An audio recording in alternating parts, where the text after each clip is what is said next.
కేవలం తెలంగాణ రాష్ట్రం నుండే కాదు,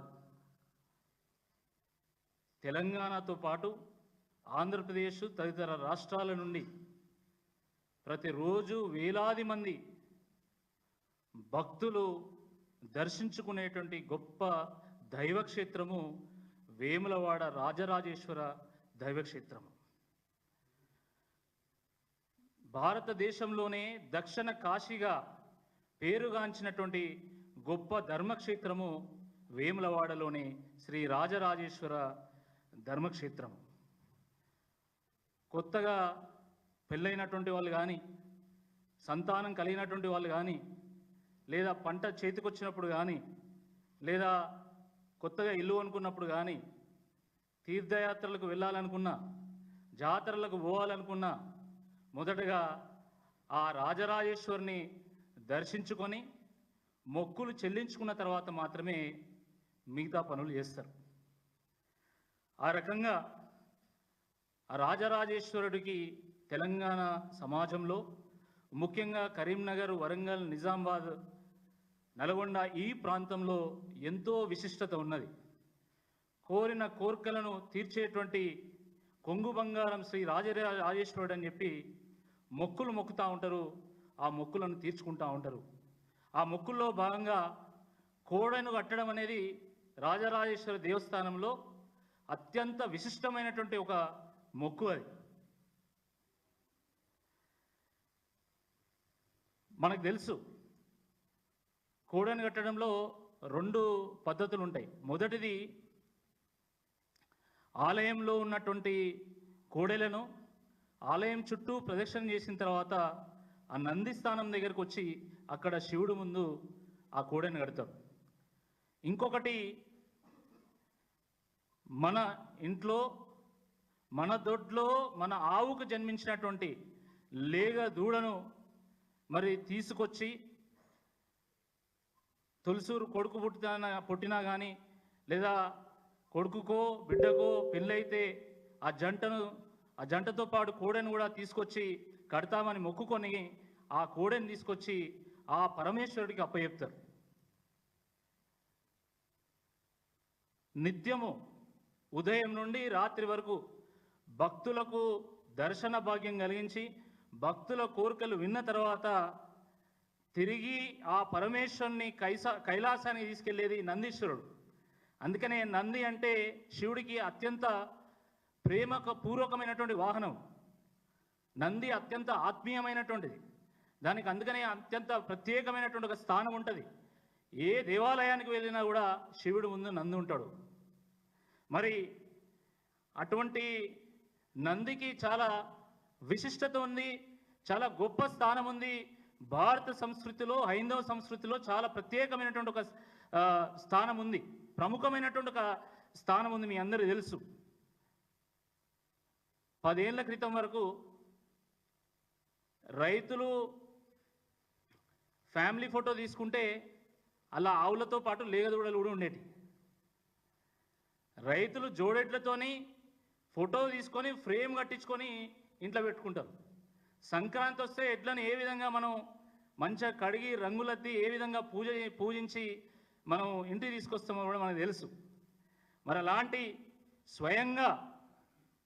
అలాంటి ఆ కోడెలను దేవాదాయ శాఖ మంత్రి కొండ సురేఖ గారు తన అనుచరులు వాటిని సొమ్ము చేసుకోవడానికి ఆ కోడెలను కబేలాలకు తరలించడము, కటికోళ్లకు అమ్ముకోవడము చాలా దుర్మార్గం, ఘోరమైనటువంటి అపచారం.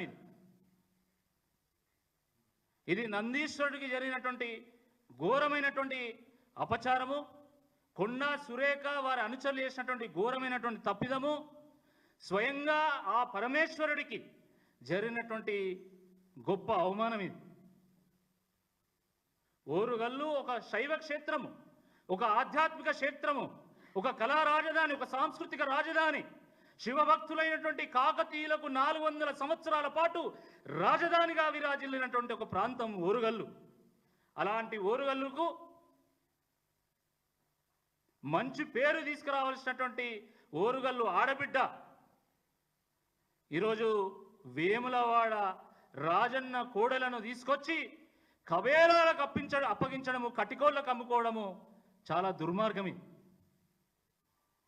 దేవాదాయ శాఖ మంత్రిగా దేవాలయ ఆస్తులకు, దేవాలయ సంపదకు ధర్మకర్తగా ఉండాల్సినటువంటి మంత్రి గారే ఈరోజు దొంగలకు సద్దులు మోస్తూ ఈరోజు ధర్మాన్ని అవహేళన చేస్తున్నారు. ఇది వాస్తవం కాదా అని నేను ప్రశ్నిస్తా ఉన్నాను. ఈ ధర్మాన్ని అవహేళన చేయడమే. దేవుడికి అప్పగించినటువంటి కోడలను తీసుకొచ్చి మీరు ఏ రకంగా కబేలాలో పంపుతారు, ఏ రకంగా సొమ్ము చేసుకుంటారు? స్వయంగా కొండా సురేఖ గారు మంత్రి హోదాలో ఈ రాజరాజేశ్వర సొసైటీ అనే ఈ సంస్థకి రికమెండేషన్ చేసి 60 కోడెలను ఆమె వేములవాడ నుంచి ఈ కబేలాలకు పంపించేటువంటి దొంగలకు అప్పచెప్పడం జరిగింది. ఇంతకంటే దుర్మార్గం ఇంకోటి ఉంటుందా? ఆమె దేవాదాయ శాఖ మంత్రిగా ఉండి ఇన్స్టాగ్రామ్లో లైవ్ పెట్టి ఎవరెక్కువ డ్యాన్స్ చేస్తే వాళ్ళకి అంత బీరు, అంత బిర్యానీ అని గొప్ప గొప్ప పదాలు, ధర్మపూరితమైనటువంటి పదాలు వాడుతున్నారు. అలాంటి వాళ్ళు మనకు దేవాదాయ శాఖ మంత్రి ఉన్నారు. నువ్వు మా వరంగల్కు మంచి చేయకపోయినా పర్లేదు, కానీ మా వరంగల్ అని చెప్పి ఇజ్జత్ చేయకని చెప్పి ఈ సందర్భంగా నేను విజ్ఞప్తి చేస్తున్నా మంత్రి గారికి. కాంగ్రెస్ ప్రభుత్వం వచ్చిన దగ్గర నుండి రాష్ట్ర వ్యాప్తంగా కొండా సురేఖ గారు వరంగల్ పరువు తీస్తున్నారు, ఇజ్జత్ తీస్తున్నారు. మీరు ఎక్కడికి పోతే అక్కడ ఈ కొండా సురేఖ గారు మీ వరంగలేనట కదా, మీ వరంగల్లోనే గెలిచిందట కదా. ఆమె దేవాదాయ శాఖ మంత్రిగా ఉండి బీర్ల గురించి మాట్లాడుతుంది, ఇన్స్టాగ్రామ్లో బిర్యానీ గురించి మాట్లాడుతుంది, ఇప్పుడు ఏకంగా కోడల్నే అమ్ముకుంటానని చెప్పి మాతో అంటున్నారు. ఇప్పుడు నాకు తెలిసిన వాళ్ళే కోడెలను శివుడికి అప్పచెప్పడానికి ఒక 20-25 మంది ఉన్నారు. కానుకగా చెల్లించడానికి, ఆ పరమశివుడికి సమర్పించడానికి 20-25 మంది ఉన్నారు. ఇప్పుడు నేను కొండా సురేఖ గారిని అడుగుతున్న మంత్రివర్యులను, మరి ఆ కోడల్ని తీసుకొచ్చి వరంగల్లో మీ దొడ్ల కట్టే అన్నా లేకపోతే వేములవాడలో చెల్లించాలా చెప్పండి. ఎందుకంటే కోడల్ని వేములవాడలో అప్పచెప్తే అవి కొండా సురేఖకు చెందుతాయి అని చెప్పి ఈరోజు మాట్లాడుకుంటున్నాం. వేములవాడలో అప్పచెప్పేటువంటి కోడలు కొండా సురేఖకు చెందుతున్నాయి కాబట్టి మీ దొడ్ల కట్టేస్తే అయిపోతుంది కదా, మరి అక్కడ దానికి ఎందుకు? ఇది చాలా దుర్మార్గము. ఈరోజు గ్రామీణ ప్రజల్లో అనేక అనుమానాలు, అపోహలు కలుగుతున్నాయి.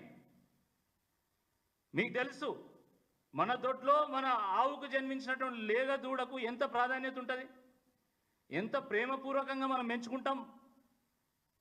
మన సొంత పిల్లలను పెంచుకున్నట్టు లేగ దూడను పెంచుకుంటాం. కానీ సమర్పించేది ఆ పరమేశ్వరుడికే కదా అని చెప్పి ఎంతో భక్తి శ్రద్ధలతోని ఆ కోడెను పూజించి ఇంట్లో నుండి వేములవాడకి తీసుకెళ్ళి అక్కడ మనం సమర్పిస్తాం. సమర్పించినటువంటి ఆ కోడె కబీలాలకు పోతుంటే భక్తులు కన్నీరు పెడుతున్నారు. ఈ పాపం ఊరికే పోదు. కొండా సురేఖ గారు చేసినటువంటి పాపం కాశీకి పోయినా పోదు. ఎందుకంటే అది నందీశ్వరుడు జరిగినటువంటి అపచారము, అది మొత్తం ఆ పరమేశ్వరుడికి, ఆదిదేవుడికి, ఆ మహాదేవుడికి జరిగినటువంటి అవమానం. కాబట్టి ఎట్టి పరిస్థితుల్లో ఆ పాపం పోదని చెప్పి ఈ సందర్భంగా నేను గుర్తు చేస్తా ఉన్నాను. ఒక బాధ్యతాయుతమైనటువంటి ఒక మంత్రి స్థానంలో ఉండి దీనికి ఇప్పటివరకు ఆమె సమాధానం చెప్పలే. ఆ దేవాలయ అధికారులు మరి భయపడా, భక్తితోనా, భయంతోనా ఏందో మాకు తెలియదు, కానీ వాళ్ళు కూడా సమాధానం చెప్పరు. కొన్ని వాళ్ళ అనుచరులు తీసుకొచ్చి ఇక్కడ అప్పచెప్పిళ్ళు, ఇంకా కొన్ని కనబడతలేవని చెప్పేసి పేపర్ స్టేట్మెంట్లు ఇస్తా ఉన్నారు. ఎంత దుర్మార్గం ఇది! కాబట్టి ఈరోజు బీఆర్ఎస్ పార్టీ ఈ రాష్ట్రంలో ఉన్నటువంటి అనేక పుణ్యక్షేత్రాలను అత్యద్భుతంగా తీర్చిదిద్దినటువంటి ఒక పార్టీగా ఈ వేములవాడలో జరిగినటువంటి, వేములవాడ రాజన్న కోడలకు జరిగినటువంటి ఏ అపచారాన్ని సిట్టింగ్ జడ్జితోనే విచారించాలని చెప్పి డిమాండ్ చేస్తా ఉన్నాము. వెంటనే మంత్రి గారిని బర్తరఫ్ చేయాలి, లేదా బాధ్యతగా తీసుకొని దేవాదాయ శాఖ మంత్రి పదవికి ఆమె రాజీనామా చేయాలి. ఎవరెవరైతే దీనికి కారణమైందో, ఎవరెవరైతే కల్ప్రిట్స్ ఉన్నారో, ఎవరెవరైతే బాధ్యులు కాబడతారో వాళ్ళ మీద పీడీ యాక్ట్ పెట్టి కఠినంగా వాళ్ళని శిక్షించాల్సిందిగా ఈ సందర్భంగా మేము డిమాండ్ చేస్తా ఉన్నాము. కేవలం ఇదే కాదు, ఒక పత్రికలో వచ్చింది కాంగ్రెస్ సభకు రాజన్న సొమ్ము. కాంగ్రెస్ వాళ్ళు విజయోత్సవ సభ పెడితే శ్రీ వేములవాడ రాజరాజేశ్వరి యొక్క సొమ్మును 2 కోట్ల రూపాయలను ఆ సభకు వాడింది. ఆ సభలో వేసేటువంటి షామియానకు, సౌండ్ సిస్టమ్స్కు, వాటికి చైర్లకే కాదు, హైదరాబాద్ నుంచి వచ్చినటువంటి విఐపీలకు, వివిఐపీలకు, హైదరాబాద్లో ఉన్నటువంటి స్టార్ హోటల్ నుంచి బిర్యానీలు, నాన్ వెజ్ ఐటమ్లు అవి రాజేశ్వరి యొక్క సొమ్ముతోనే తీసుకొచ్చి ఆ సభను నిర్వహిస్తారు. ఇంత ఘోరమా? అసలు రాజరాజేశ్వరుడికి మీ కాంగ్రెస్ పార్టీ విజయోత్సవ సభకు ఏం సంబంధం అని నేను అడుగుతున్నా. ప్రజల సొమ్ముకు మీరు ధర్మకర్తలు ఉండాలి. కనీసం దేవుని సొమ్ము కన్నా ధర్మకర్తలు ఉండరా? దేవుని సొమ్ము కూడా కాజేస్తారా? దేవుని మీద ఒట్లు, దేవుని సంపదకు తూట్లు. ఇది కాంగ్రెస్ పార్టీ విధానం. మీరు చూసిన దేవుని మీద ఒట్టేస్తే ఏం జరిగిందో, సమ్మక్క సారలమ్మల మీద రేవంత్ రెడ్డి గారు ఒట్టు వేసి మాట తప్పిన కారణంగా అక్కడ లక్షలాది చెట్లు ములుగులో నేల కొరిగినాయి, ములుగులో భూకంపం వచ్చింది. ఈరోజు స్వయంగా వేములవాడ రాజరాజేశ్వర స్వామి యొక్క కోడలను మీరు కబైలాలకు పంపిళ్ళు,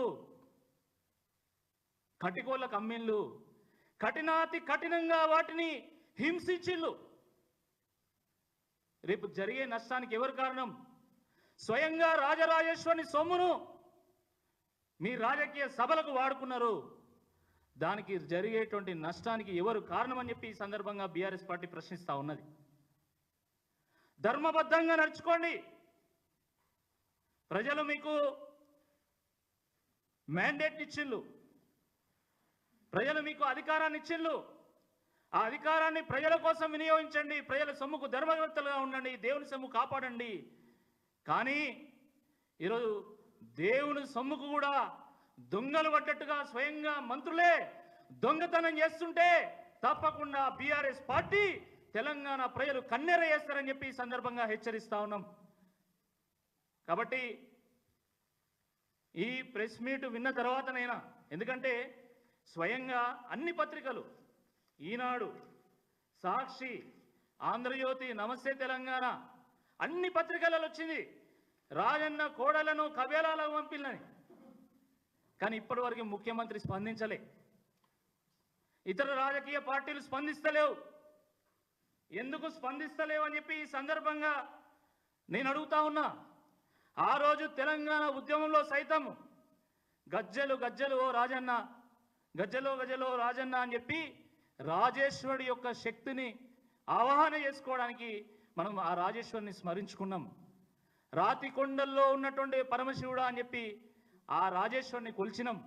అటువంటి శక్తివంతమైనటువంటి మన శివుడికి అపచారం జరిగినందుకు ఇప్పటికైనా స్వయంగా ముఖ్యమంత్రి గారే బాధ్యత తీసుకొని వారే స్పందించాల్సిందిగా, మరి బాధ్యుల పైన కఠినంగా మరి శిక్ష వేయాల్సిందిగా ఈ సందర్భంగా మేము డిమాండ్ చేస్తున్నాం.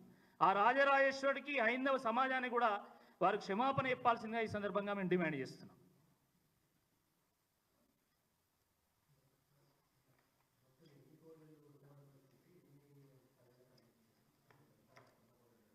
మొత్తము 60 కోడెలను వాళ్ళు తీసుకోవడం జరిగింది. రైతుల పేరు చెప్పి వాళ్ళు తీసుకున్నారని చెప్పి వరంగల్ సంబంధించి ఒక ఆయన పోయి పోలీస్ స్టేషన్లో కేసు పెట్టండి, ఎఫ్ఐఆర్ అయింది. ఇప్పుడు అది ఎఫ్ఐఆర్ అయింది. 60 కోడల్ని తీసుకపోతే 20 ఆల్రెడీ దేవాలయానికి ఇచ్చామని చెప్తున్నారు, కొన్ని ఉన్నాయని చెప్పిండ్రు. పోలీసులు పోతే కొన్నిటి జాడ దొరకలేదు. స్వయంగా నిందితుడు ఎవరైతున్నారో ఆయనే ఒప్పుకున్నాడని సమాచారం ఉంది. మరి ఆయన మీద ఏం శిక్ష వేసిండ్రు?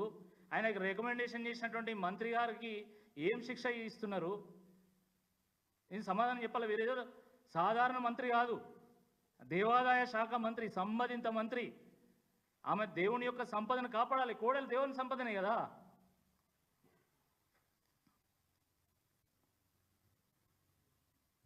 Thank you.